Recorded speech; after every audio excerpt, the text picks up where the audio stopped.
The moment the ER doctor touched her daughter's wrist, Deborah's breath stopped. Because those were the same hands that had held her 5 years ago, the night she tried to tell him she was pregnant. He didn't recognize her. Didn't recognize the twins burning with fever on the hospital bed. The medical emergency consumed him completely, inserting IVs, ordering medications, saving their lives with hands that shook from more than exhaustion. He saw the resemblance, saw something familiar in their faces. But shock and protocol kept him from connecting the pieces. 3 weeks later, when their names appeared on his wedding flower girl assignment list, the truth would detonate. Sarah and Henry Rice, 5 years old, his children. And the woman he'd destroyed had been raising them alone. Because some secrets don't stay buried. They grow up and get sick at exactly the wrong time. The kitchen clock read 11:47 p.m.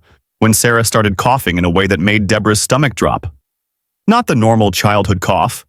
Not the kind you treat with warm honey tea and a cartoon on the couch. This was different. Wet. Desperate. The sound of small lungs fighting for air they couldn't quite catch. Deborah was already moving before her brain fully processed the fear. She threw off her blanket, bare feet hitting the cold apartment floor, and rushed down the narrow hallway to the twins' bedroom. The nightlight cast soft shadows across their matching twin beds, the ones she'd bought secondhand 3 years ago and painted white herself. Sarah sat up, gasping between coughs, her little face flushed crimson. Her chest heaved. Tears streamed down her cheeks. "Mama!" she choked out. "I'm here, baby. Mama's here." Deborah pressed her palm against Sarah's forehead and flinched. Burning. Way too hot. Then she heard it from the other bed. Henry. The same wet, struggling cough. The same desperate breathing. Both of them. At the same time. Whatever this was, it had hit them both hard. She'd been a pediatric nurse once, back before everything fell apart, before she became a single mother working double shifts at a call center just to keep the lights on. She knew what pneumonia sounded like. She knew what respiratory distress looked like. And she knew they needed help. Now.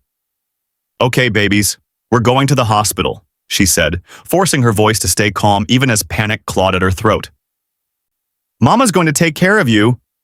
She grabbed their jackets from the closet, pulled on her own coat over her pajamas, shoved her feet into sneakers without bothering to tie them. Her hands shook as she scooped Sarah into one arm and Henry into the other. They were 5 years old now, getting heavy, growing so fast, but adrenaline made her strong. They clung to her, whimpering, coughing, their small bodies radiating heat through their pajamas. The apartment door slammed behind her. The hallway lights flickered. The elevator took forever. "Please hold on. Please be okay. Please." She whispered it like a prayer as she carried them through the lobby, past the night security guard who looked up in alarm, out into the cold October air that bit at her face. Her car sat in the parking lot under a broken streetlight. She fumbled with her keys, dropped them, cursed under her breath, finally got the door open. She buckled the twins into the back seat as quickly as her trembling hands would allow. Sarah's breathing was getting worse. Shallow. Ragged. Deborah's vision blurred with tears she couldn't afford to cry yet. "We're almost there," she whispered, turning the key in the ignition. The engine sputtered once, twice. "Please not tonight. Please start." Then roared to life. She pulled out of the parking lot faster than she should have, tires screeching slightly. The streets were nearly empty at this hour. Streetlights blurred past. Red lights became suggestions she barely paused at. In the rearview mirror, she watched Sarah's head loll to the side. "Sarah, baby, stay with me." "Mama," Henry's voice was so small. "My chest hurts." "I know, sweetheart. We're going to fix it. Just a few more minutes." But those minutes felt like hours. She'd survived harder nights than this. She'd survived labor alone, 19 hours of it, no partner holding her hand.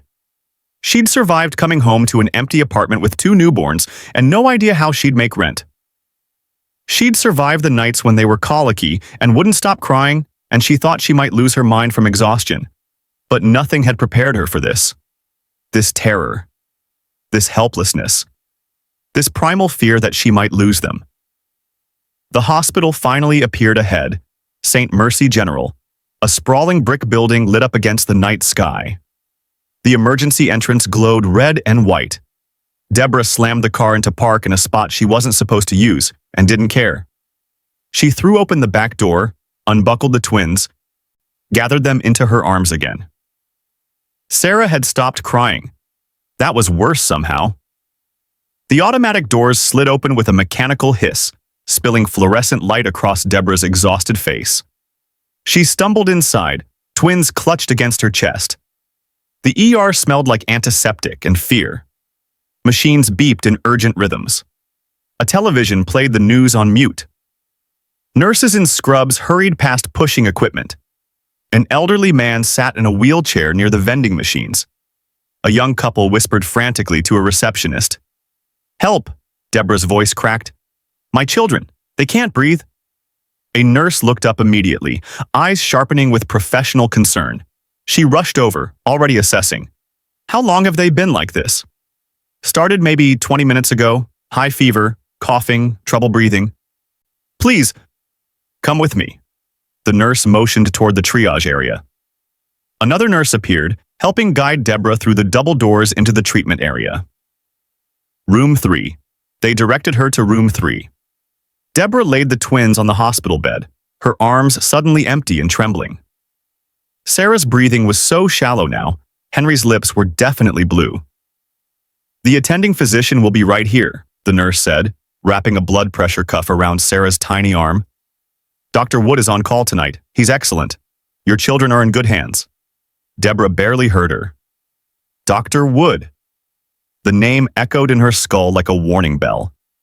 There were many Woods in the world. Many doctors, too. Thousands of them. It couldn't be him. Not here. Not tonight. Not after 5 silent years of raising these children alone. Of burying her heartbreak beneath exhaustion and survival. Her heart hammered against her ribs. "It's not him. It's just a coincidence. Stop being paranoid." But the universe had a cruel sense of timing. She'd learned that the hard way. The curtain to room 3 slid open. And there he stood. Deborah's breath stopped. David. Dr. David Wood. Billionaire CEO who'd built a medical research empire but never fully abandoned clinical practice. He still worked occasional ER shifts at hospitals his foundation funded. Part ego, part genuine need to remember why he'd become a doctor in the first place. The man who once traced promises across her skin in the dark. The man who swore he wasn't ready for children. The man who looked at her like she was his entire world, until the moment she told him she was pregnant. The man who walked out of her life without looking back. He stood there now in a white coat with a stethoscope around his neck, tablet in hand, looking like every competent, successful, put-together thing he'd always been destined to become. His eyes scanned the tablet screen. His mouth started to form professional words of greeting. Then he looked up. Their eyes met. Time fractured. The pen in his hand froze mid-movement. His confident posture collapsed into something raw and exposed. His face went pale. Actually pale. The color draining like someone had pulled a plug. "Deborah?" His voice came out strangled. Broken. "Is that... Are you..." She couldn't speak. Couldn't move. Couldn't do anything except stand there with her arms wrapped around herself, protecting against a wound that had never fully healed. His gaze shifted to the hospital bed. To Sarah and Henry. 2 feverish little faces.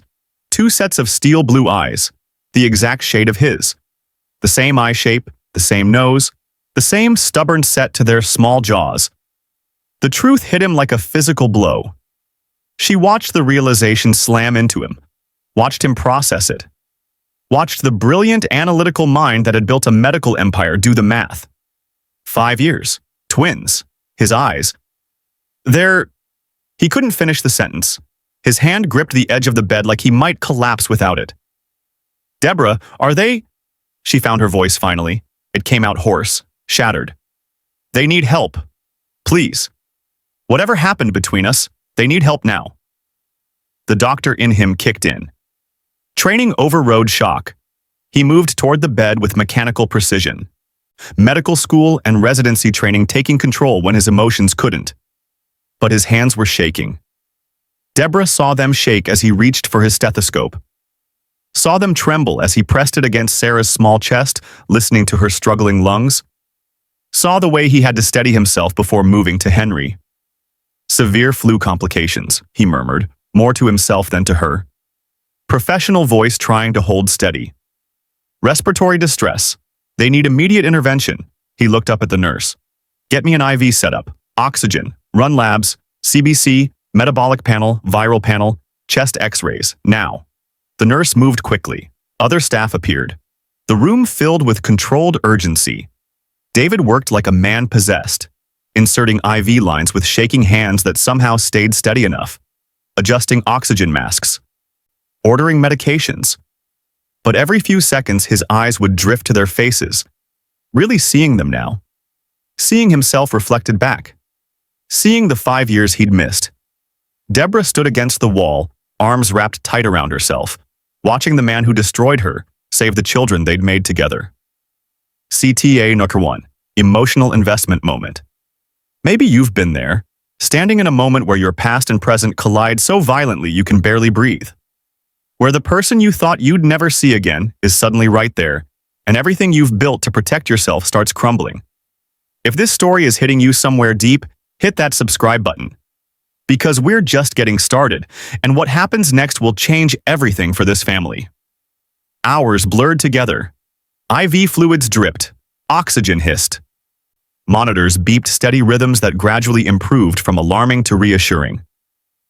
Sarah's fever broke first. Then Henry's. Their breathing eased. Color returned to their lips.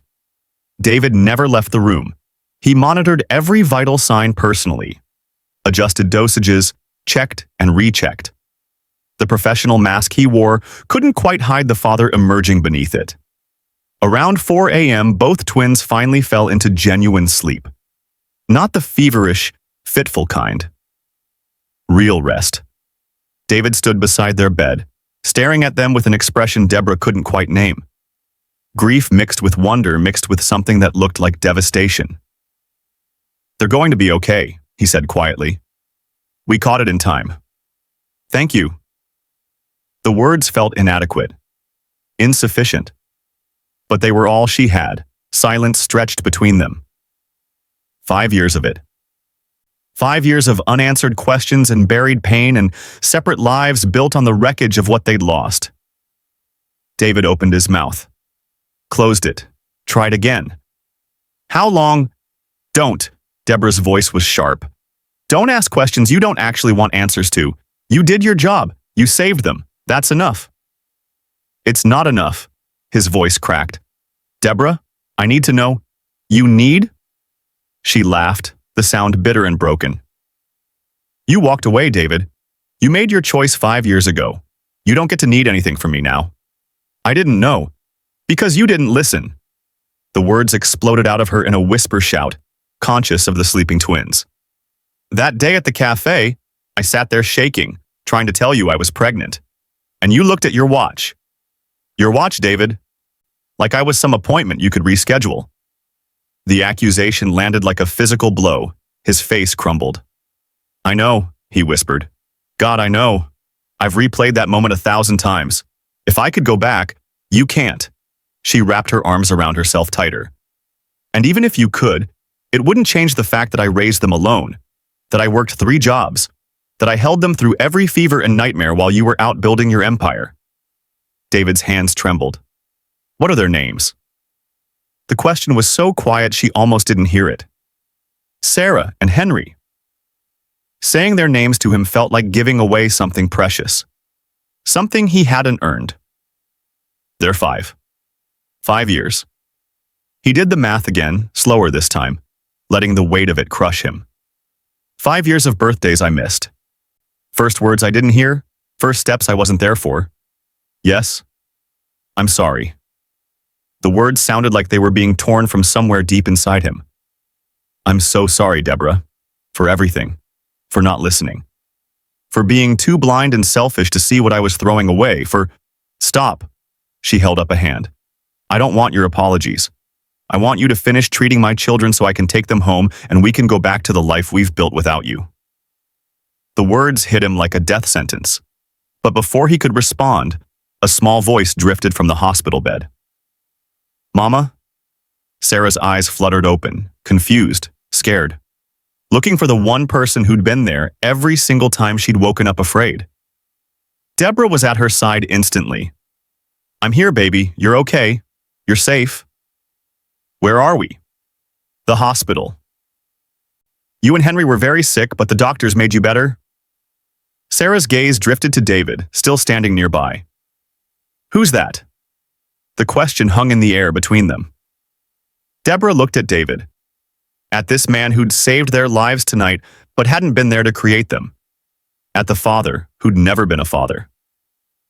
"He's the doctor who helped you feel better," she said finally. "Thank you, Mr. Doctor," Sarah whispered, already drifting back to sleep. David's face twisted with something that looked like agony.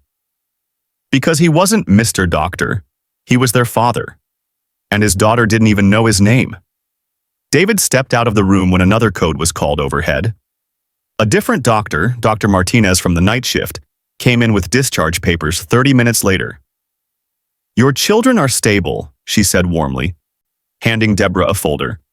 "Continue the antibiotics. Follow up with their pediatrician in 3 days. They should be fine." Deborah signed the papers with trembling hands, one eye on the door, terrified David would return before they could leave. He didn't. By the time David came back to room 3, it was empty. Just rumpled sheets and the faint smell of antiseptic. He stood there staring at the vacant bed, their medical chart in his hand, reading and rereading the name, Deborah Rice. And 2 names under dependents. Sarah Rice, Henry Rice. He'd let them slip away again. 3 weeks later, David Wood stood in front of the floor-to-ceiling windows of his penthouse office, staring at the city sprawled below like a kingdom he'd conquered but never wanted. 43 stories up, glass and steel, corner office. His name etched on the door in brushed platinum letters. Everything he'd built, everything his father demanded he build, everything that meant absolutely nothing. But what happened in that hospital room was about to destroy everything David thought he knew about his carefully constructed life. His reflection stared back at him. Expensive suit tailored to perfection, salt and pepper hair cropped short, confident posture born from years of board meetings and hostile takeovers. He looked like a man who had it all. He looked like a lie. Behind him, the door opened without a knock. Only one person walked into his office like that. "Still brooding, I see." Ronald Wood's voice carried the sharp edge of a man who'd spent 67 years getting exactly what he wanted. "We have a wedding to finalize, David." "Not a funeral." David didn't turn around. "Feels like the same thing." "Don't be dramatic." Ronald crossed the office with heavy footsteps, expensive Italian leather on marble. He poured himself a scotch from the crystal decanter near David's desk, the one David never touched. "Jessica Ronald is an exceptional match. Brilliant. Connected. She'll strengthen the merger with Ronald Pharmaceuticals and position you for the Senate run we discussed." "We discussed?" David's jaw tightened. "You mean you decided?" "I raised you to understand that marriage is an asset, not a choice." Ronald took a slow sip, savoring both the scotch and his control. "Your mother understood that. It's how dynasties are built." David finally turned to face him. His father looked exactly like he always had. Immaculate suit, cold eyes, a presence that made boardrooms go silent. A father who measured love in stock portfolios and business deals. A father who taught David that emotions were weaknesses to be eliminated. "I'm not you," David said quietly. "No. You're better, smarter, more strategic." Ronald smiled without warmth. "That's why you'll do what needs to be done. The wedding is in 6 weeks. Stop questioning it." 6 weeks. 42 days until he stood at an altar and promised forever to a woman he didn't love. A woman who didn't love him. A woman who understood perfectly that this marriage was a merger, nothing more. "I once loved someone," David heard himself say. The words escaped before he could stop them. "Deeply. Love that changes you." Ronald's expression hardened. "And where is she now?" The question landed like a blade. David didn't answer. Couldn't answer. Because the truth was too painful. Gone. Vanished. Disappeared 5 years ago without a trace, leaving him with nothing but unanswered calls and a hole in his chest that never quite healed. Except she hadn't vanished. She'd been at St. Mercy General 3 weeks ago, with 2 5-year-old twins who had his eyes, his nose, his stubborn jawline, 2 children he'd examined without recognizing, 2 lives he'd saved without knowing they were his. He'd tried to find Deborah, hired investigators, called every hospital she'd worked at, asked everyone who knew her. But she'd evaporated like she'd never existed at all. Until that night. And he'd been too shocked, too overwhelmed, too wrapped up in the medical emergency to think clearly. By the time the twins were stable and he'd regained his composure enough to ask real questions, Deborah had discharged them and disappeared again. But this time he had their full names. Sarah and Henry Rice, a medical record with an address, a trail he could follow. He just didn't know what he'd do when he found her. "She's gone because you let her be gone," Ronald said, reading his silence perfectly.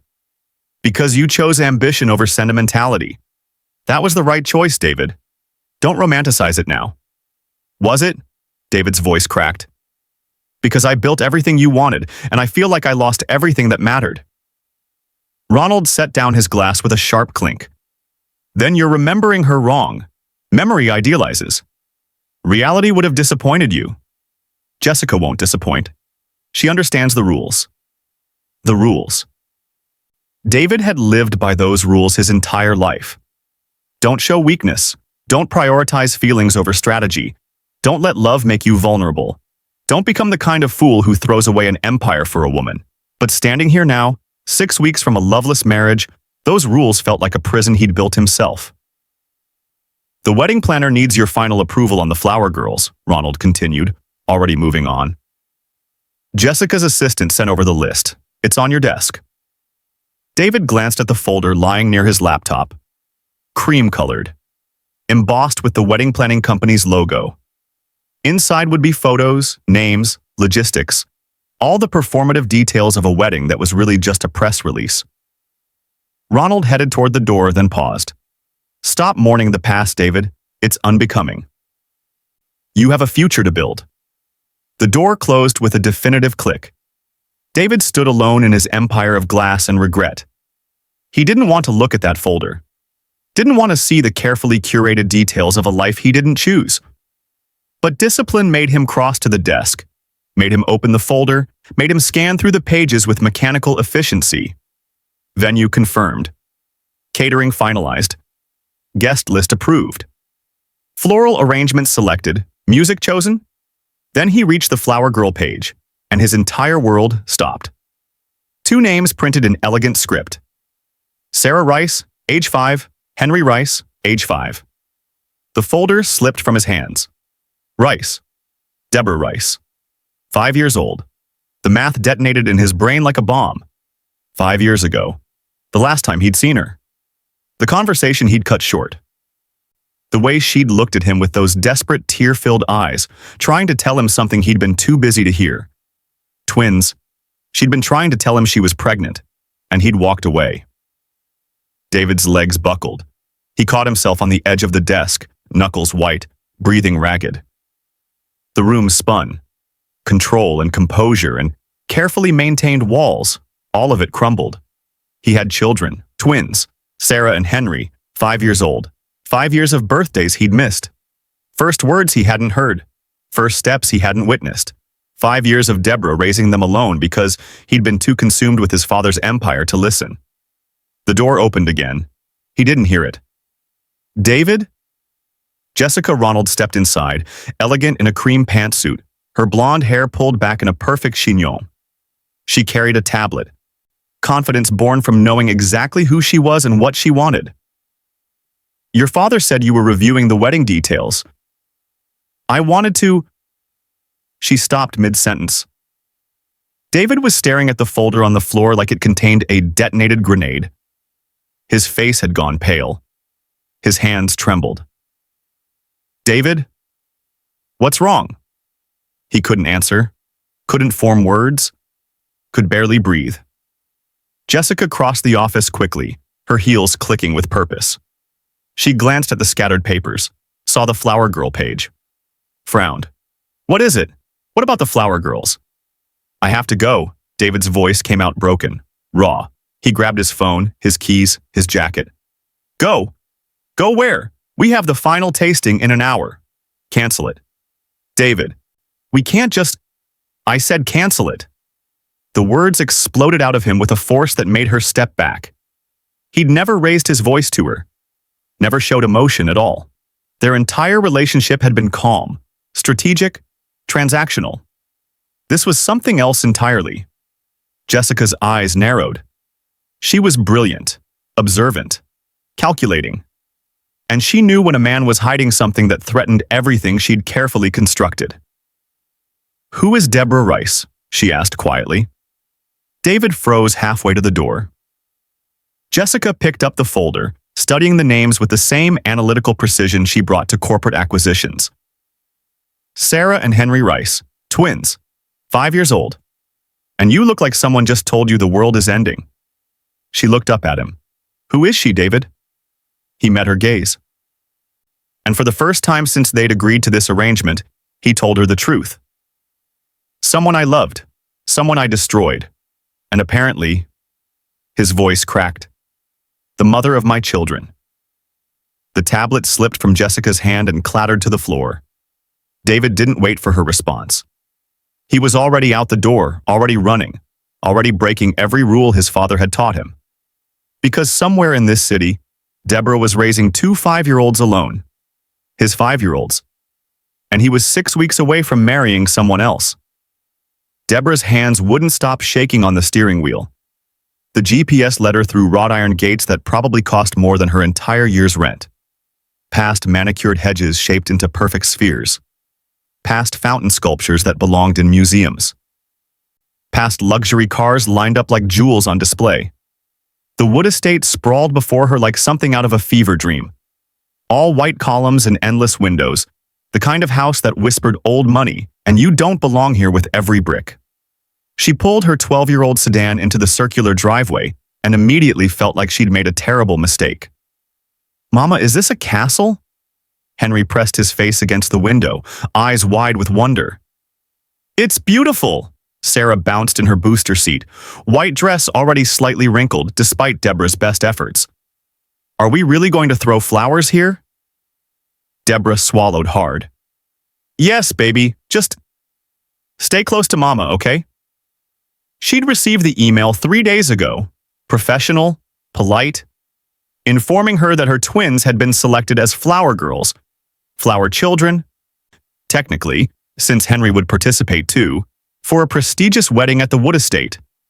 She'd almost deleted it, almost called to decline, almost done the smart thing and protected her children from a world that would never accept them. But Sarah and Henry had seen the email over her shoulder. They'd been so excited, so hopeful, and Deborah couldn't bear to crush that hope with explanations they were too young to understand. So here she was.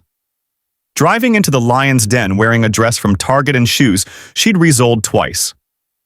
A woman in a crisp black suit and a clipboard appeared the moment Deborah opened her car door. Everything about her screamed efficiency and judgment. Mrs. Rice? The woman's smile was professionally warm but didn't quite reach her eyes. Miss, Deborah corrected quietly. Just Deborah is fine. Of course, I'm Ellis Sanders, the wedding coordinator. Welcome to the Wood Estate. She gestured toward the house with a manicured hand. If you and the children would follow me, we'll get them fitted for their final adjustments and run through the ceremony logistics. Deborah helped the twins out of the car. Sarah immediately grabbed her hand. Henry stayed close to her side. They could feel her tension even if they couldn't name it. The front entrance opened into a foyer that could have swallowed Deborah's entire apartment. Marble floors, crystal chandeliers, a curved staircase that belonged in movies, oil paintings in gilded frames, probably ancestors judging everyone who walked beneath them. Wow, Henry whispered. Ellis led them deeper into the house, heels clicking against marble. The ceremony will take place in the garden pavilion. We're expecting approximately 300 guests. The children will walk down the center aisle, scattering rose petals from these baskets. She held up 2 small wicker baskets adorned with white ribbons. Sarah reached for one eagerly. "Can I practice?" "Of course, sweetheart." Ellis's smile softened slightly. "The rehearsal space is just through here." They entered a massive room with vaulted ceilings and windows overlooking manicured gardens that seemed to stretch forever. Other wedding party members milled about. Bridesmaids in matching robes, groomsmen in casual suits, a photographer setting up equipment. Everyone looked like they belonged here. Deborah felt like an imposter in her own skin. "Mama, can we look at the flowers?" Henry tugged her hand, pointing toward the garden visible through French doors. "Stay where I can see you," Deborah said. "Don't touch anything." The twins scampered toward the windows, whispering excitedly to each other. Other children might have been overwhelmed. But Sarah and Henry had learned to find joy in small things, a trait born from years of having so little. Deborah stood awkwardly near a column, trying to be invisible, trying not to notice the way other people glanced at her clearance rack dress, trying not to calculate how many months of her salary it would take to afford a single item anyone else in this room was wearing. Then the energy in the room shifted. Conversations paused mid-sentence. Heads turned. Someone whispered a name, and David Wood walked in. Deborah's breath caught in her throat. 5 years hadn't softened him. If anything, he looked sharper, more commanding. His presence rearranged rooms, expensive suit, confident stride. The face she'd traced in the dark now carved with lines that spoke of stress and sleepless nights. He was talking to Ellis, asking something about timing, his voice that same low rumble that used to make her feel safe.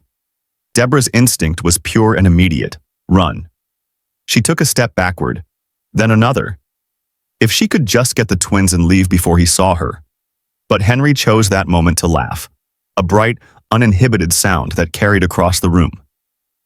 David's head turned. His gaze swept the space, landed on the twins by the window, and stopped. The color drained from his face, because there was no denying what he was seeing. Sarah had his eyes, that exact shade of steel blue. Henry had his nose, his jawline, the same way his hair fell across his forehead. They were miniature versions of him dressed in white, laughing in a house that should have been their birthright. David took one stumbling step forward, then stopped, like someone had yanked an invisible leash. Deborah watched him see them. Really see them. Watched the recognition slam into him like a freight train. And then, because the universe had a cruel sense of timing, Sarah noticed him staring. She tilted her head with innocent curiosity, then walked straight toward the strange man who couldn't stop looking at her. "No, Sarah." Deborah started forward, but it was too late. Sarah stopped right in front of David, craning her neck to look up at him. "Excuse me, sir, are you the one we're throwing flowers for?" David's mouth opened. No sound came out. His hands trembled at his sides. Henry joined his sister, equally curious. "Are you getting married? Mama says weddings are about love." David's voice cracked. He dropped to one knee so he was eye level with them. His hands hovered near their faces like he wanted to touch them, but didn't dare. "Yes, and I think I know who you are." "We're the flower girl and flower boy," Sarah announced proudly. "Sarah, Henry." David said their names like prayers, like confessions. "Your names are Sarah and Henry," Sarah giggled. "How did you know?" "Lucky guess," he whispered, voice breaking completely. "David?" A woman's voice cut through the moment, sharp, suspicious, territorial. Jessica Ronald appeared from the opposite doorway, blonde and elegant in a white sundress that probably cost more than Deborah's car. She assessed the scene with the precision of someone trained to spot threats. Her gaze moved from David kneeling before the twins to Deborah standing frozen near the column, and back again. "Who are these children?" Jessica asked. The question sounded casual. The undertone was anything but. David stood slowly, like moving through water. "The flower children, Sarah and Henry Rice." Jessica's eyes narrowed fractionally. "Rice." That's when Deborah knew she'd heard the name before. Probably from whatever conversation David had after seeing the assignment list. Probably from whatever confrontation had happened in his office. Deborah. David turned toward her, and the weight of 5 years crashed between them. We need to talk. Now. No. The word came out stronger than she felt. We're leaving. Please. Sarah, Henry. We're going. Deborah's voice shook. She reached for the twins. But David stepped between her and the door. 5 years. You disappeared for 5 years. You raised my children. His voice broke. You hid them from me. Something inside Deborah snapped. I hid them? She stepped closer, fury replacing fear. You want to talk about hiding? You're the one who couldn't be bothered to listen when I needed you. You're the one who chose board meetings over me. You're the one who made it crystal clear that your empire mattered more than anything I had to say. I tried to find you. For how long? A week? A month? Tears burned her eyes. I needed you 5 years ago, David. I sat in that cafe trying to tell you I was pregnant, and you cut me off. You walked away. So don't you dare stand here in your mansion with your perfect bride and tell me I'm the one who disappeared. The room had gone silent. Everyone watching. Jessica's expression had shifted from suspicious to calculating. Ellis stood frozen with her clipboard. The twins looked between their mother and the strange man with confused, frightened eyes. David's face crumbled. You were trying to tell me that day, and you didn't care enough to listen. I care now. He reached for her hand. She jerked away. Deborah, please. Those are my children, my children. You can't just... They're mine, she said fiercely. I'm the one who held them when they were sick. I'm the one who worked 3 jobs. I'm the one who was there for every milestone you missed. So yes, David, they're mine. Mama? Sarah's small voice trembled. Why are you crying? Deborah looked down at her daughter's frightened face and felt her heart shatter all over again, because the truth was finally out. And there was no going back. CTA number 2, emotional connection a moment. You know what's interesting about secrets? They don't stay buried forever. They wait for the exact moment when revealing them will cause maximum chaos. If you're watching this thinking about your own buried truths, drop a comment below. Sometimes just saying it out loud to strangers is the first step toward freedom. And hit that like button if you're invested in seeing how David handles this bomb that just exploded in his face. Garden, now. David's voice was steel wrapped in desperation. We're finishing this conversation. Deborah wanted to refuse, wanted to grab the twins and run. But Ellis had already swooped in, professional smile plastered on, offering to show Sarah and Henry the flower arrangements while the adults sort out logistics. The twins looked uncertain. Deborah kissed their foreheads, whispered promises she wasn't sure she could keep, and watched them walk away with a woman who was paid to make problems disappear. Then David's hand wrapped around her wrist. Not rough, but firm. And he pulled her through French doors onto a stone terrace, down steps into a garden that probably cost more to maintain than she'd earned in her entire life. Roses climbed trellises. A fountain gurgled somewhere nearby. Perfectly trimmed hedges created private alcoves. Beauty that felt like a different world.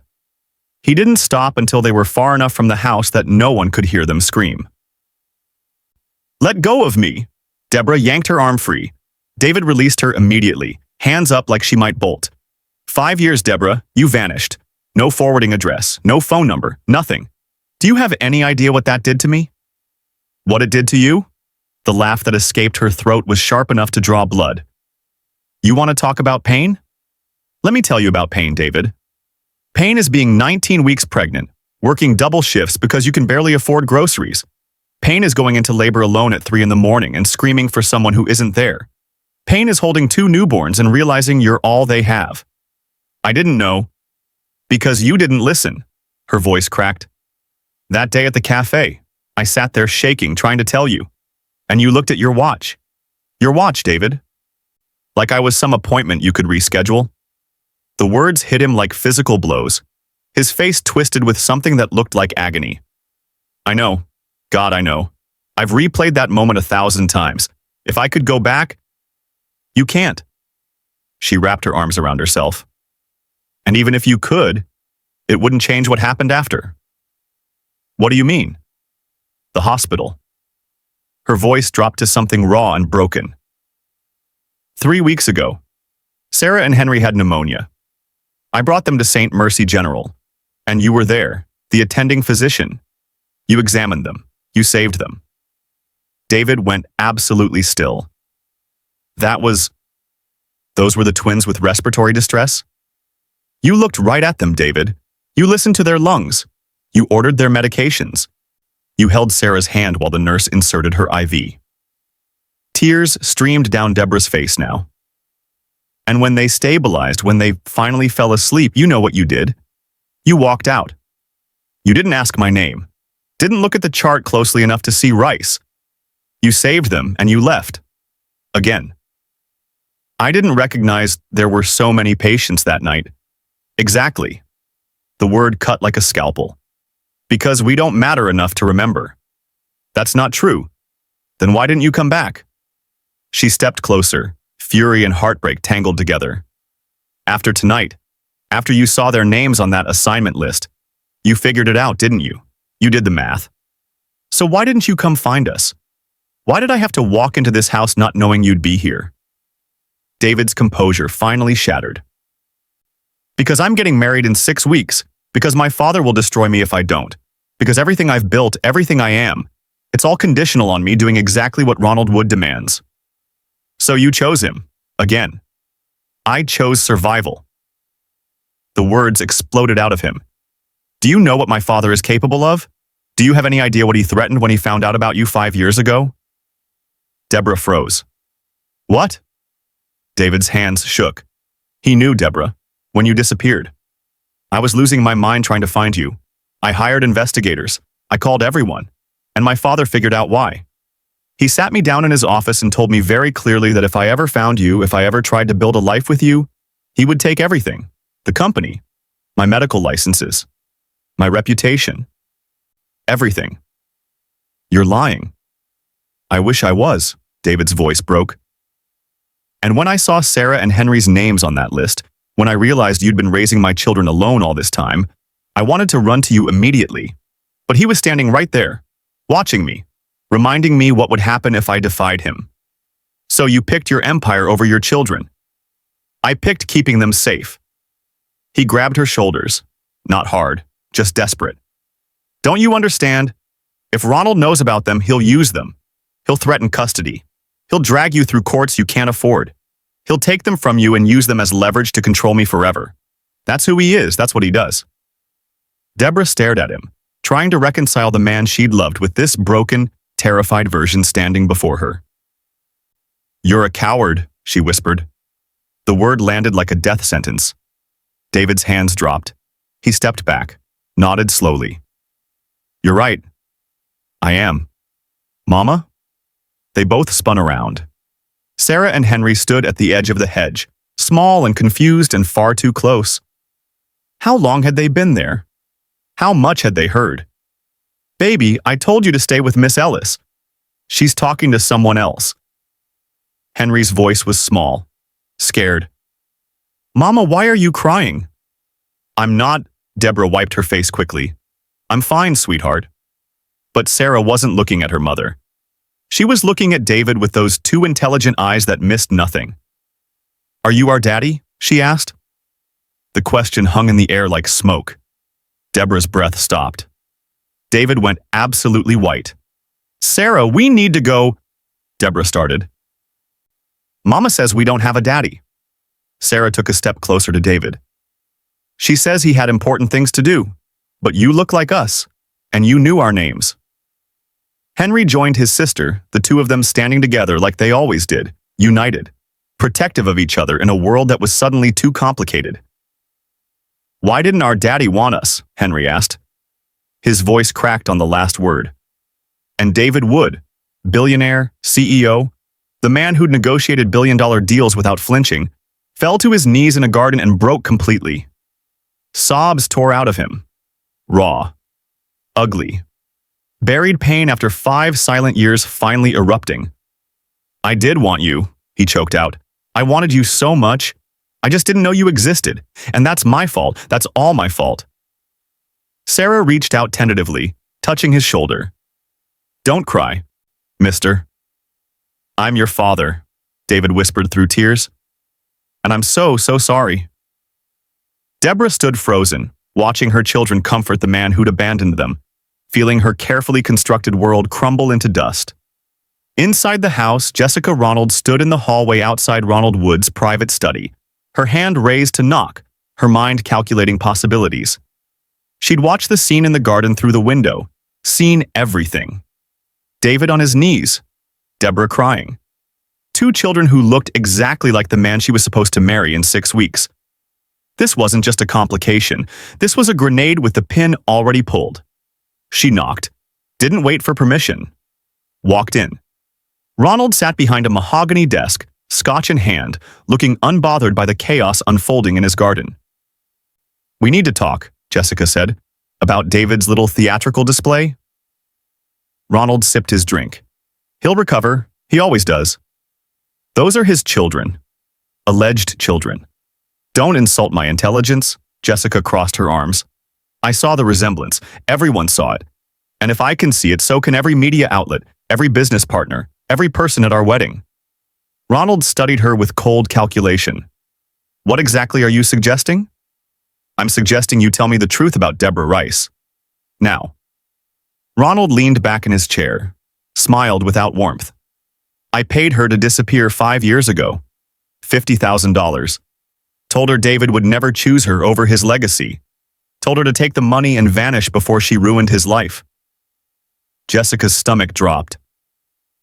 "You what?" "I protected my son from making a catastrophic mistake." "You destroyed his relationship and hid his children from him." "I ensured his future." Ronald's voice turned to ice. "And now, you're going to help me ensure it stays that way." Jessica looked at this man, this monster who'd manipulated his own son's life like a chess game, and made a decision that would change everything. "No," she said quietly. "I won't." "Excuse me?" "I won't allow secrets to ruin my public image, Ronald, and this secret will explode. So either we deal with it now, on our terms, or we watch it destroy all of us." Ronald's expression hardened. "You're making a mistake." "The mistake was thinking I could build a life on lies." Jessica turned toward the door. "I suggest you tell David the truth before I do." CTA 3. Emotional connection. Moment. Here's the thing about family secrets. They destroy everyone they touch. The person keeping them. The person they're kept from. And especially the innocent children caught in the middle.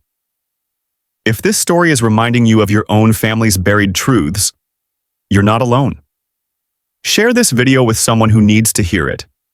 Sometimes the first step toward healing is just acknowledging the wound exists. Deborah should have left. Every instinct screamed at her to grab the twins, walk out those massive doors and never look back. But when she turned to Sarah and Henry, their faces still confused from the conversation they'd overheard, she couldn't do it. "Can we still throw the flowers, Mama?" Sarah asked quietly. "We practice so much." Henry nodded. "Please?" And just like that, Deborah was trapped. Because she'd spent 5 years giving them everything she could, but it was never enough. Never the birthday parties other kids had. Never the nice clothes. Never the extras that made childhood magical. This rehearsal, this one afternoon in a world they'd never belonged to, was something they'd been excited about for days. She couldn't take it away, not even to protect herself. "Okay," she whispered. "We'll stay." Ellis appeared like she'd been hovering nearby, waiting. "Wonderful. Let's get the children positioned. We'll run through the processional 3 times to ensure they're comfortable." David stood near the garden pavilion entrance, still visibly shaken from his breakdown. His eyes were red-rimmed. His expensive suit looked rumpled. He'd wiped his face, but traces of tears remained. He looked human for the first time since Deborah had walked back into his life. The twins were given their baskets, wicker with white silk ribbons. Ellis demonstrated the proper petal scattering technique. Sarah watched with focused concentration. Henry kept glancing at David like he was trying to solve a puzzle. "All right, children, let's practice your walk." Ellis positioned them at the starting mark. "Remember, Slow, graceful steps. Smile at the guests. When you reach the end, stand beside the bridesmaids. Classical music began playing from hidden speakers. Sarah and Henry started walking, carefully scattering rose petals from their baskets. But halfway down the aisle, Henry's basket handle snapped. The basket tumbled to the ground. Petals scattered everywhere. Henry's face crumpled with embarrassment. "I'm sorry. I didn't mean—" "It's okay, sweetheart." Ellis rushed forward, professional smile fixed in place. "These things happen. We have backup baskets. Wait." David stepped forward before Deborah could react. He knelt beside Henry, picking up the broken basket. "Let me see if I can fix this." Henry watched him with wide, uncertain eyes. David examined the wicker handle where it had torn from the basket rim. His hands, steady now, no longer shaking, worked carefully. He pulled a pocket square from his suit jacket, wrapped it around the connection point, then used his tie clip as a makeshift anchor. "There." He handed the basket back to Henry. "Should hold now. Want to test it?" Henry took it cautiously, lifted it. The handle held. A smile broke across his face, small, tentative, but real. "You fixed it.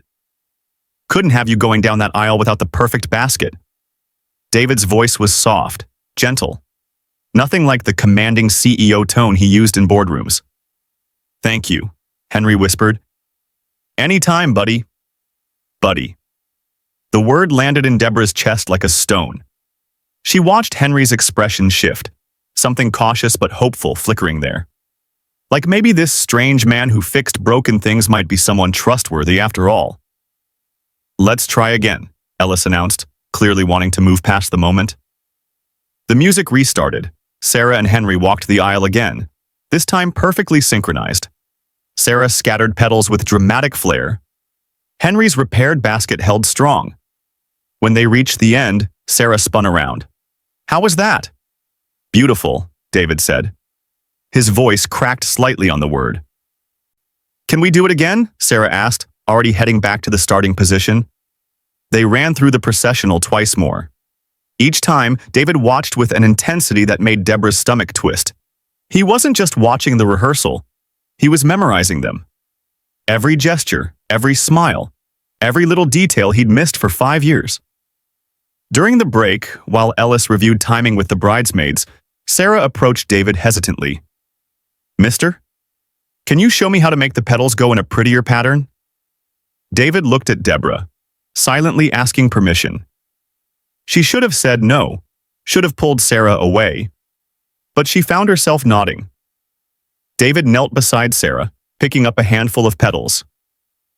"The secret is in the wrist. You don't just drop them. You let them float."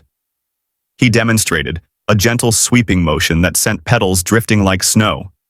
"See?" Sarah tried it. The petals scattered awkwardly. "Here." David positioned her small hand in his larger one, guiding the motion. Smooth and easy, like painting the air. Sarah tried again. This time the petals floated gracefully. "I did it!" She bounced excitedly. "Henry, look!" She ran to show her brother, leaving David kneeling there with his hand still outstretched, staring at his palm like he could still feel her warmth. Deborah watched him blink back tears. Across the pavilion, Jessica stood with 2 bridesmaids, watching the entire scene with an expression that had shifted from suspicious to openly hostile. Her perfectly manicured fingers gripped her champagne glass so tightly, her knuckles went white. The wedding staff wasn't subtle either. Whispers floated through the garden like those scattered petals. "Do you see the resemblance? Those are definitely his eyes. Someone said the mother used to work for him? Is that why he looked so shocked earlier?" Ellis tried to redirect attention, but the damage was done. Everyone had seen what they couldn't unsee. 2 5-year-olds who looked exactly like the groom. As sunset approached, Ellis announced they'd move inside for the rehearsal dinner walkthrough. Deborah started to make excuses about leaving, but Sarah grabbed her hand. "Can't we stay, Mama, just for a little bit?" "Yeah," Henry added. "Please?" Before Deborah could answer, David spoke quietly behind her. "There's plenty of food.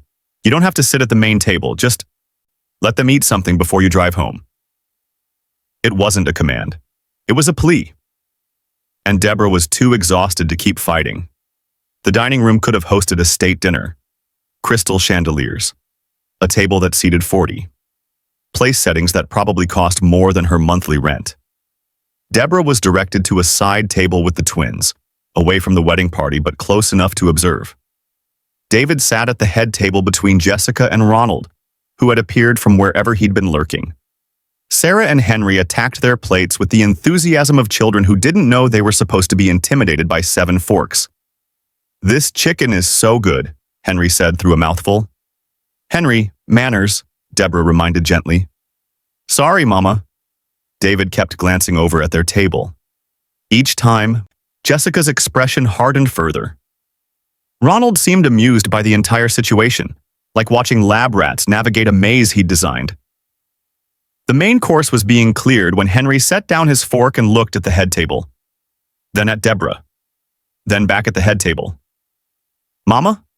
His voice carried in the quiet room. "Can I ask you something?" "Of course, baby." "Is that man really our daddy?" The room didn't just fall silent. It froze. Forks stopped mid-air. Conversations died mid-sentence. Even the servers paused. Deborah's face went hot.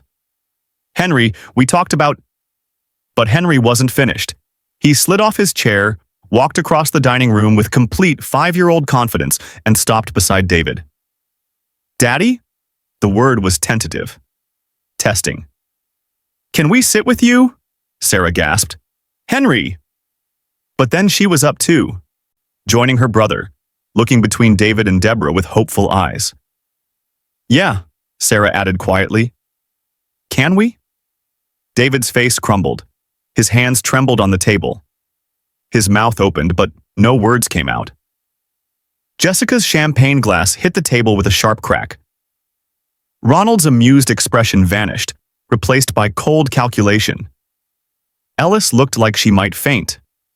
And Deborah sat frozen at the side table, watching her carefully constructed walls shatter completely. Because her children, her babies, who she'd protected and hidden and raised alone, had just claimed their father in front of 40 witnesses. And there was no taking it back. The silence lasted exactly 3 seconds. Then, Jessica's champagne glass shattered against the marble floor. "Absolutely not." Her voice cut through the dining room like a scalpel. She stood so abruptly her chair scraped backward. "Ellis, remove those children from this table immediately." Henry flinched. Sarah grabbed her brother's hand. "Jessica," David started. "Don't." She held up one perfectly manicured finger. "Don't you dare defend this. Do you have any idea what you've just done? In front of the wedding party? In front of staff who will talk?" David's jaw tightened. "They're my children. They're a liability." Jessica's composure cracked, revealing something cold and calculating underneath. And she pointed at Deborah like she was pointing at evidence of a crime. "She's a woman who shows up out of nowhere with 2 convenient children hoping to cash in on—" "Finish that sentence," Deborah said quietly, standing up from the side table. "And we'll have a very different conversation." Jessica's eyes narrowed. "Is that a threat?" "It's a promise." Ronald Wood rose from his seat with the calm of a man who'd orchestrated hostile takeovers before breakfast. "I think perhaps it's time for our guest to leave. Ellis, if you'd be so kind as to escort Miss Rice and her children off the property." "No." David's voice wasn't loud, but it carried the weight of something breaking inside him. "Nobody escorts them anywhere." "David, be reasonable." "I said no, Father." The room rippled with tension. Bridesmaids exchanged glances. Groomsmen shifted uncomfortably. The photographer's camera hung forgotten around his neck. Ronald crossed the dining room with measured steps, stopping directly in front of Deborah. He was tall, imposing. A man who'd spent decades making people smaller just by standing near them. "Miss Rice," his voice was silk wrapped around steel. "I believe we had an arrangement 5 years ago. $50,000 was quite generous. I suggest you honor our agreement and leave before things become complicated." Deborah's blood ran cold. "You paid me to disappear. I compensated you for your discretion." Ronald smiled without warmth. And now you're violating the terms. That money came with expectations. I never took your money. The words landed like a bomb. Ronald's expression flickered, just for a second, with something that might have been surprise. Excuse me? I didn't take it. Deborah's voice shook but held steady. You deposited it in my account. I opened a separate savings account the same day and never touched it. Every penny is still there. Jessica's eyes flicked to Ronald. Sharp, calculating. She'd already known about the bribe from their private conversation days ago, but she hadn't known Deborah refused it. That changed everything. The woman standing before them had integrity Ronald never anticipated, and that made her dangerous. That's impossible. Why? Because you assumed I was some gold digger who'd sell her dignity? Fury burned through Deborah's fear. I left because you told me David would never choose me. You said I'd ruin his life. You said if I really loved him, I'd disappear. So I did. Not for your money, for him. David had gone absolutely white. Father, what did you do? I protected your future. You destroyed it. David's voice finally broke free, years of control and composure shattering. You drove away the woman I loved. You hid my children from me. You built my entire life on lies.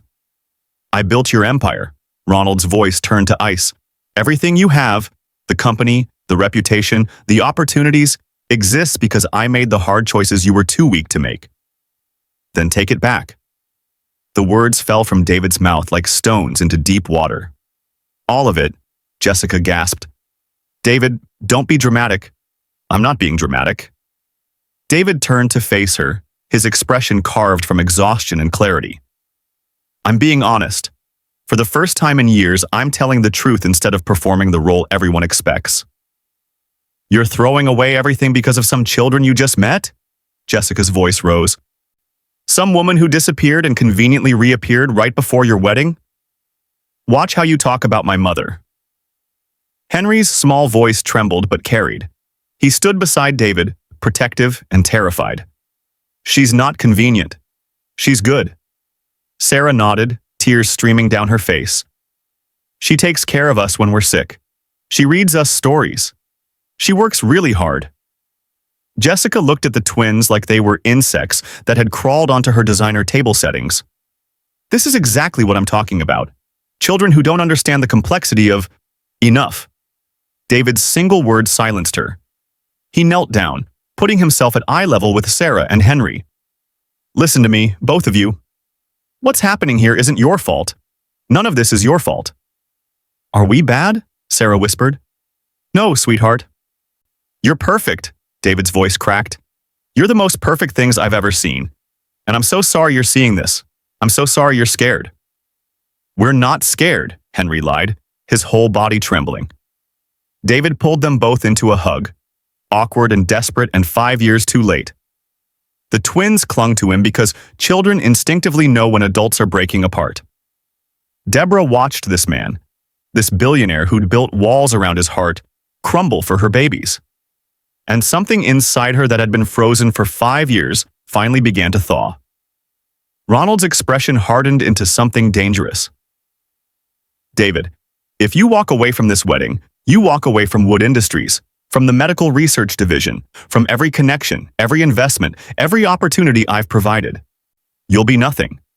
Then I'll be nothing. David stood, keeping one hand on Henry's shoulder, one on Sarah's. Because being something in your world cost me everything that mattered. You're making a mistake. The mistake was letting you control my life for 38 years. Jessica's calm finally shattered completely. Fine. You want to choose them? Choose. She stepped closer, her voice dropping to something venomous. Choose the struggling single mother and her children. Choose poverty and paternity tests and public scandals. Choose being cut off from everything you've built. She paused, letting the words sink in. Or choose the life you've earned, the empire, the legacy, the future you've worked for. Her eyes glittered. You can't have both, David. So choose. The dining room held its collective breath. 40 witnesses, staff members with phones, bridesmaids recording every word, This moment would leak within hours. The media would feast on it. The board would revolt. Everything David had built would implode. He looked at Jessica, at his father, at the life they represented, power and prestige and performance. Then he looked at Deborah, at Sarah and Henry clinging to her dress, terrified and hopeful in his. The choice wasn't even difficult. The wedding is canceled. His voice rang clear and final. Effective immediately. Ellis, please inform the vendors and the guests. There will be no ceremony, no reception, no marriage. Jessica's face went from shocked to furious. You can't just... I can, and I am. David turned to her fully now, and something in his expression made her step back. I cannot marry someone who looks at my children like they're obstacles to be removed. I cannot build a life with someone who demands I erase the most important people in it. I cannot, I will not, choose an empire over them. This is insane. This is the sanest decision I've made in years. Ronald's voice was pure venom now. You'll regret this. Maybe. David met his father's gaze without flinching. But I'll regret it as a father, as someone who finally did the right thing. And that's something you'll never understand. He walked past Ronald, past Jessica, past the stunned wedding party. He knelt beside Deborah. I know I don't deserve your forgiveness. I know I can't undo 5 years. But if you'll give me a chance, I want to be in their lives, in your life. However that looks. Deborah stared at him. This man who just sacrificed everything. You just destroyed your entire future. No. David looked at Sarah and Henry. I just found it. CTA number 4, Justice Satisfaction Moment. Sometimes the most powerful thing a person can do is walk away from everything that's killing them. David just chose his children over billions of dollars. If that doesn't make you believe in second chances, I don't know what will. Hit that subscribe button if you want to see more stories about people who choose love over legacy, because this journey is just beginning. Deborah carried Henry to the car while Sarah held her hand. The twins were quiet, the kind of heavy silence that came after witnessing adult chaos they couldn't fully understand. She'd parked near the guest cottage at the edge of the estate. Ellis had directed her there earlier, saying it was more appropriate than the main house parking. Translation: keep the help separate from the family. The irony wasn't lost on her now. She fumbled with her keys, hands still shaking from adrenaline. The twins climbed into the back seat without their usual chatter. No questions about the fancy house, no excitement about the flower baskets. Just exhausted silence. Deborah was closing Henry's door when she heard footsteps on the gravel behind her. Deborah, wait, please. She didn't turn around. Go back to your house, David. We're leaving. I know, just 5 minutes. That's all I'm asking. You don't get to ask for anything. But she didn't get in the car either, didn't drive away, because some traitorous part of her wanted to hear what came next. David circled around to face her. He ditched his suit jacket somewhere. His white shirt was untucked, his perfect hair disheveled. He looked nothing like the composed CEO from earlier. He looked destroyed. I canceled the wedding, he said quietly. I noticed. I told my father I'm stepping down from Wood Industries. That made her look up. You what? I can't work for him anymore. I can't live under his control. I can't build anything real while he's pulling the strings. David's voice was steady despite the tremor in his hands. So I'm done. I'm walking away from all of it. David, you can't just... I can. I am. He stepped closer but kept enough distance to not crowd her. You were right earlier. I've been a coward. I chose safety over everything that mattered. But I'm choosing differently now. Deborah's chest tightened. You don't even know them. Then let me learn. The desperation in his voice was raw. Real. I know I don't deserve it. I know I can't erase 5 years, but... Deborah, please. Those are my children. I want to be their father. Wanting isn't enough. I know. He ran a hand through his hair, frustration and grief tangled together. What do you need from me? Tell me what I need to do and I'll do it. Before Deborah could answer, the back door of her car opened. Sarah climbed out, still in her flower girl dress, and walked straight to David. "Are you really going to be our daddy now?" she asked. No fear, just curiosity and hope. David's eyes filled with tears. He crouched down to her level. "I want to be, if that's okay with you and Henry and your mama." Sarah looked back at Deborah. "Is it okay, Mama?" Every instinct screamed at Deborah to say no, to protect them from the inevitable disappointment when David realized fatherhood was harder than grand gestures, to shield them from loving someone who might leave again. But then she saw Henry watching from the car. Saw the hope in his eyes too. Saw David looking at her with an expression that said, "I know I don't deserve this chance, but I'm begging you to give it to me anyway." "He can visit," Deborah heard herself say. "Supervised, on my terms. And the second you hurt them, the second you break a promise or miss a day or make them feel like they're not the most important thing in your life, we're done. Forever. Do you understand?" David nodded, tears streaming down his face now. "I understand." "Say it. If I hurt them, we're done. Forever." "Good." Deborah's voice was still shaking. "Because I've protected them from abandonment their entire lives. I won't let you be the one who teaches them what that feels like." "You won't have to." David looked at Sarah, then at Henry still watching from the car. "I promise. I swear on everything I have left." Sarah threw her arms around David's neck. The hug was spontaneous and fierce and 5 years overdue. David held her like she might disappear, like he couldn't quite believe she was real. Henry climbed out of the car slowly, cautiously. He walked over and stood next to his sister, studying David with those two serious eyes. "Will you leave again?" he asked quietly. The question broke something in David. "No, buddy, never again."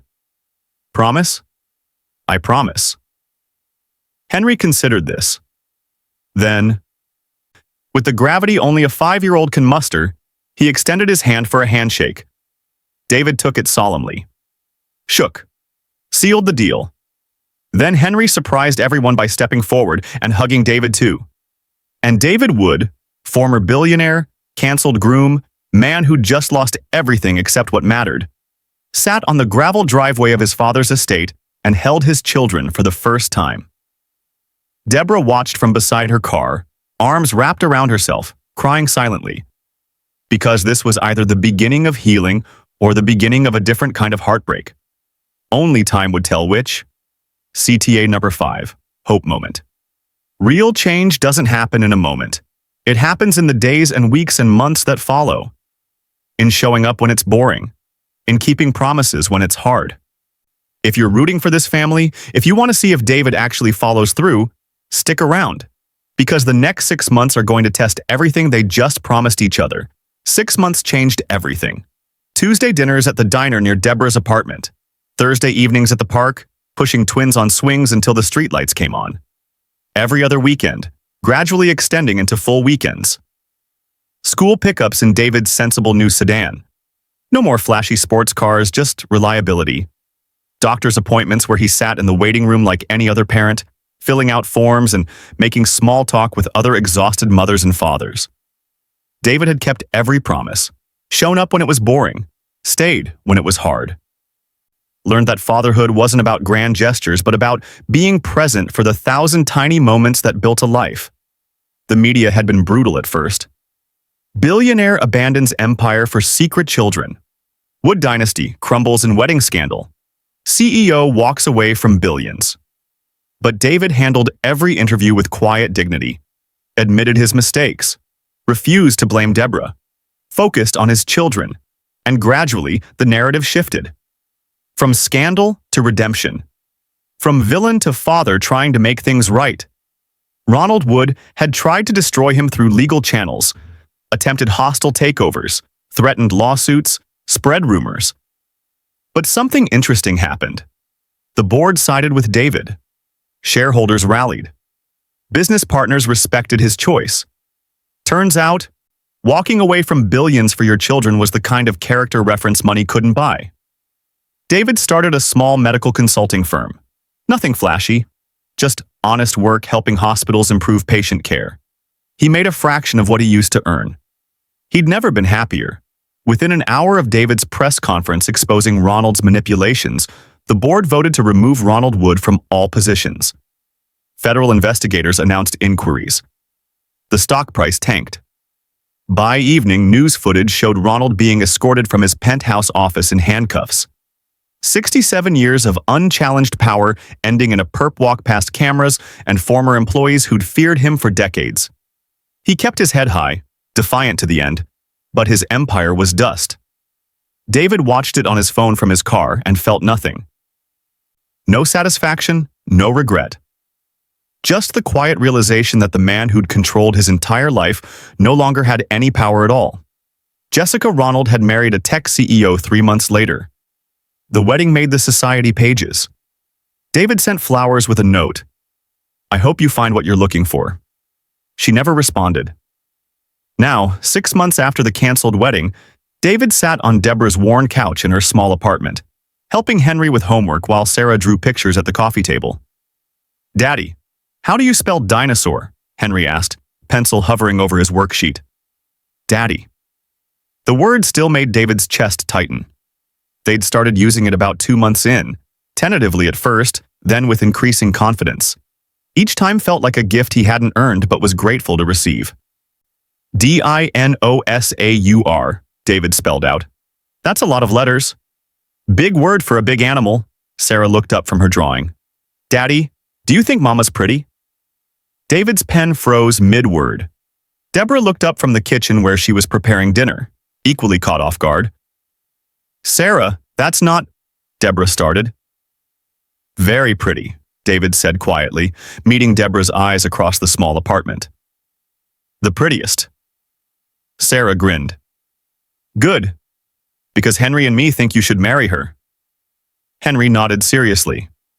"Then we'd be a real family." "We are a real family," Deborah said gently, returning to chopping vegetables with perhaps more focus than necessary. "Marriage doesn't determine that." "But don't you love Daddy?" Sarah pressed. "He loves you, I can tell." The apartment went very quiet. David's eyes remained fixed on Deborah, who had stopped chopping entirely, her back to the room. "Your mama and I are still figuring things out," David said carefully. "Sometimes adults need time to heal old hurts before they can move forward." "How much more time?" Sarah asked with 5-year-old impatience. "As much as she needs." Deborah's shoulders relaxed slightly. She turned around, met David's gaze, and something passed between them.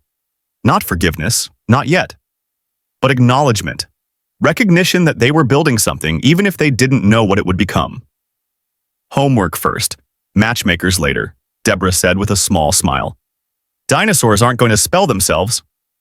That night, after the twins were asleep in their room, David gathered his things to leave. Deborah walked him to the door. "Thank you," she said quietly, "for showing up, for being patient, for letting them set the pace. Thank you for giving me the chance." David paused, hand on the doorknob. "Deborah, what Sarah said earlier. I know. Do you? Because I need you to know that I don't." She held up a hand. "Don't say something you might regret. We're doing well right now. The kids are happy. Let's not complicate it." "I'm not trying to complicate it. I'm trying to be honest." David turned to face her fully. "I loved you 5 years ago. I was too much of a coward to fight for you then. But I love you now too. And I'll wait as long as it takes for you to trust that." Deborah's breath caught. "David, you don't have to say anything. I just needed you to know." He opened the door. "Same time Thursday?" She nodded, not trusting her voice. He left. Deborah closed the door and leaned against it, heart pounding. Because the truth she wasn't ready to admit was that she loved him too. Still. Again. Always. But love wasn't enough 5 years ago. And she needed to know it would be enough now. CTA number 6. Anticipation moment. Healing isn't linear. It's messy and complicated, and sometimes you take 2 steps back for every step forward. Deborah's been hurt before. She's protecting herself. But David is showing up, day after day, week after week, Drop a comment if you think she should give him a real second chance, because what happens next changes everything. The charity gala was held in the Wood Estate Gardens, the same place where David's life had imploded 6 months earlier. But this time, everything was different. The estate now belonged to a non-profit David had created in Sarah and Henry's names. The foundation funded medical care for low-income families, scholarships for single mothers, support programs for children who'd lost parents. Ronald's dynasty transformed into something that actually helped people. Poetic justice, some called it. Deborah stood at the edge of the rose garden, watching David give a speech about family and second chances to 200 donors. He was nervous. She could tell by the way he kept adjusting his tie, but his voice was steady. 6 months ago, I stood in this garden and made the hardest decision of my life, David said. I walked away from everything I thought defined me, and in doing so, I found everything that actually matters. He gestured toward where Sarah and Henry sat in the front row, dressed in their fancy clothes, swinging their legs and whispering to each other. Those are my children, Sarah and Henry. They're 5 years old, smart, kind, funny. Everything I never knew I was missing. His voice cracked slightly. And their mother, Deborah Rice, is the strongest, most incredible person I've ever met. She raised them alone, protected them, gave them everything when I gave them nothing. Deborah's breath caught as David's eyes found hers in the crowd. I don't deserve a second chance, but they gave me one anyway. And every single day I try to earn it. To be worthy of the family I almost lost. Applause rippled through the garden. David stepped away from the microphone, immediately mobbed by donors wanting to shake his hand, tell him how inspiring his story was, promise large donations. But he extricated himself politely and walked straight to Deborah. Hi, he said quietly. Nice speech. I meant every word. I know. They stood together in comfortable silence, watching the twins play with other children near the fountain. Sarah was teaching a younger girl how to properly scatter imaginary flower petals. Henry was explaining dinosaurs to anyone who would listen. They're happy, Deborah said. Because of you. Because of us. The word hung there. Us. Fragile. Hopeful. Possible. David took a breath. Deborah, I know we agreed to take this slow, to focus on the kids, but I have to tell you something. David, I love you. The words spilled out, urgent and desperate. I loved you 5 years ago and I was too afraid to fight for you. I lost you once because I chose safety over courage. I won't make that mistake again. Deborah's eyes filled with tears. I'm scared. I know. What if you realize this life isn't enough? What if you miss your empire and resent us for it? That's not going to happen. You don't know that. I do. David stepped closer, close enough that she could feel the warmth of him. Because the last 6 months, helping Henry with homework and pushing Sarah on swings and having Tuesday dinners at that diner with the questionable meatloaf, has been the best 6 months of my entire life. Not because it's easy, because it's real.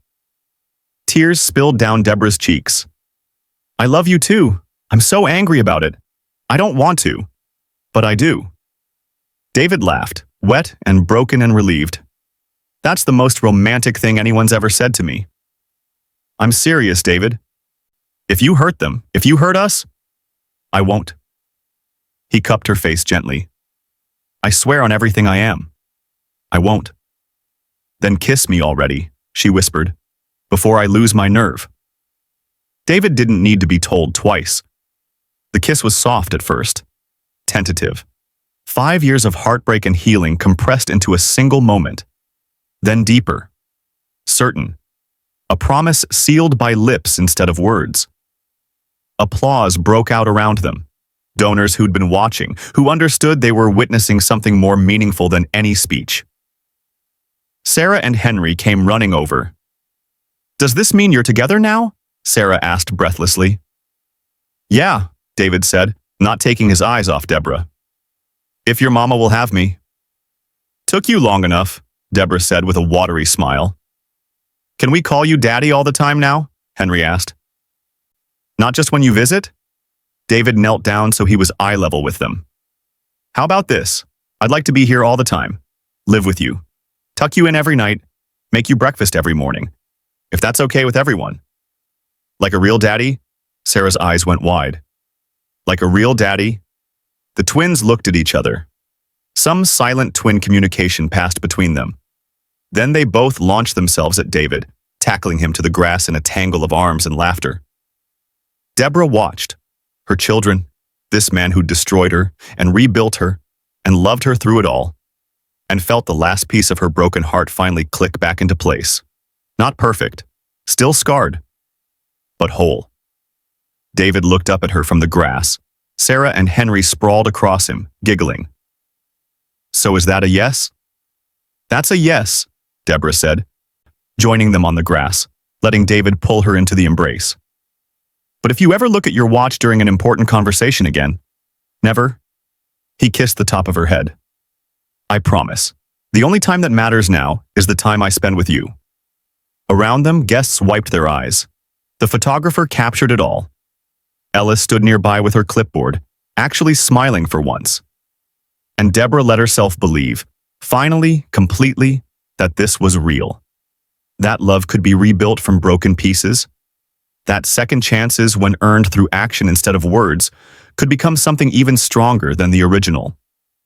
Sarah pulled back slightly, looking between her parents with those two intelligent eyes. Does this mean you're going to get married? Eventually, David said, looking at Deborah for confirmation. Eventually, Deborah agreed. When we're ready, as a family. Can we help pick the rings? Henry asked. Absolutely. And can we be in the wedding this time? Sarah added. Since the last one got canceled? David laughed. You can be whatever you want. Flower girl, ring bearer, co-best man, whatever makes you happy.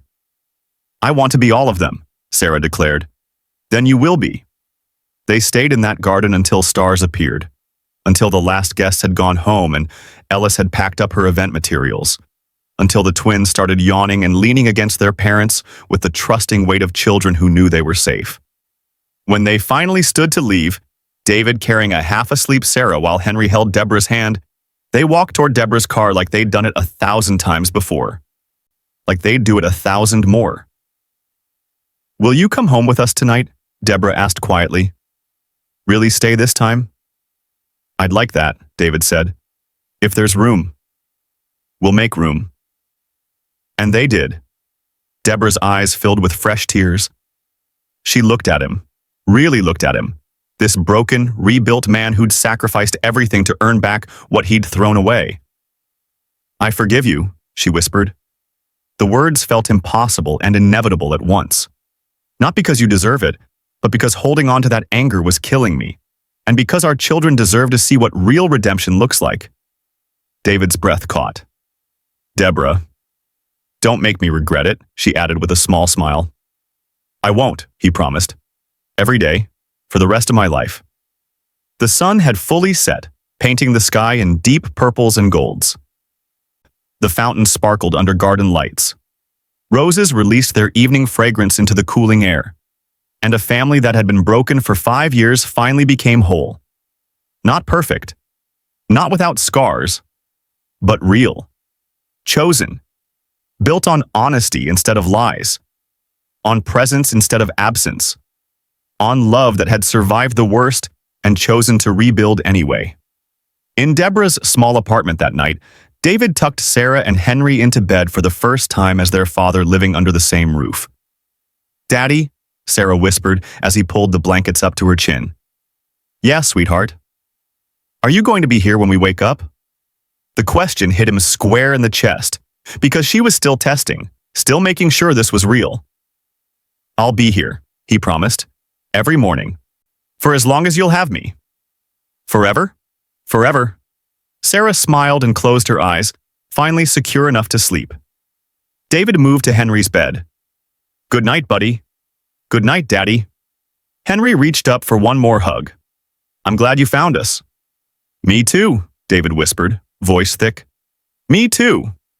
He left their door cracked open, just how they liked it, and found Deborah in the kitchen, washing dishes from dinner. He came up behind her, wrapped his arms around her waist, rested his chin on her shoulder. Thank you, he murmured against her hair. For what? For not giving up on me. For raising them into these incredible humans. For letting me earn my way back into your life. Deborah turned in his arms, soap suds still on her hands, and kissed him softly. Thank you for showing up, she said. Every day, even when it was hard. Even when I made it hard. Especially then.